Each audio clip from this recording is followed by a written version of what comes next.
өдрөд сахилга бод. Ядалт ядаглалыг даван туулах сэтгэл зүй.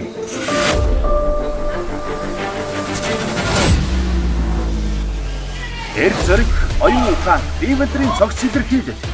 Олимог тулааны дэлхийн дэвшээнд гэрээс хийсэн хүндэт зочин. 45 хоногт өөрийгөө өөрчлөх ширүүхэн тулаанд нэгдсэн мөсгүүчүүдийн адал явдалд аялал үргэлж ирсэн.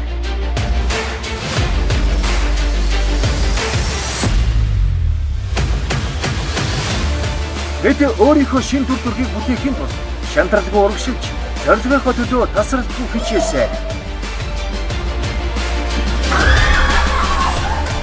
Эсрэг, ганцхан, эрч хүч мэдрүүлж сэтгэл өвдүүлсэн халуун агш. Энэ бүгдийг өнөөрөө 20 цаг 30 минутаас TV8 телевизээр бүлээн авч үзээрэй.